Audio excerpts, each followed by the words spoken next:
নির্বাচনকে সামনে রেখে সীমান্ত এলাকা পেরিয়ে আসছে অস্ত্র। এসব অস্ত্রের চালান চলে যাচ্ছে বিভিন্ন সন্ত্রাসী গ্রুপের হাতে।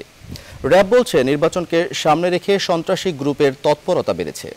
রাজশাহী থেকে আরও জানাচ্ছেন কাজী শাহেদ। সামনে নির্বাচন আসলেই বাড়ে সহিংসতা। দেশের বিভিন্ন এলাকায় সক্রিয় হয় সন্ত্রাসী চক্র, আর এসব সন্ত্রাসী চক্রের হাতে নানা উপায়ে আসে অস্ত্র। আগামী সংসদ নির্বাচনকে সামনে রেখে তাই এমন কয়েকটি সন্ত্রাসী চক্র তৎপর হয়ে উঠেছে বলে দাবি র্যাবের। এই তথ্য নিয়ে আমরা প্রায় আরও ৩-৪ মাস আগে থেকেই কাজ করছিলাম এবং ওই গ্রুপগুলো নির্বাচনে নাশকতামূলক কর্মকাণ্ড করার জন্যই তারা আসলেই সক্রিয় হয়ে উঠেছে। শনিবার রাতে রাজশাহী মহানগরীর সপুরা এলাকা থেকে অস্ত্রের একটি চালান উদ্ধার করে র্যাব। গ্রেপ্তার হয় অস্ত্র বহনকারী। র্যাব বলছে চাঁপাইনবাবগঞ্জ, রাজশাহী ও নাটোর হয়ে এসব অস্ত্র চলে যায় ঢাকায়। চাঁপাইনবাবগঞ্জ, রাজশাহী, নাটোর, ঢাকা এই রুটটা ব্যবহার করে তারা অবৈধ অস্ত্র, গোলাবারুদ তারা ঢাকার বিভিন্ন গ্রুপের কাছে তারা পাচার করবে।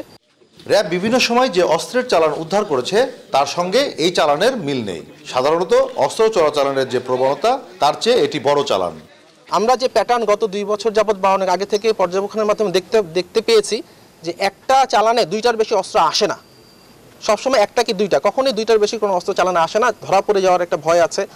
নির্বাচনকে সামনে রেখে অস্ত্রের এমন চালান আরও আসতে পারে বলে ধারণা র্যাবের। সেজন্য তারা আগের চেয়ে বেশি সতর্কও আছেন। কাজী শাহেদ, নিউজ 24, রাজশাহী।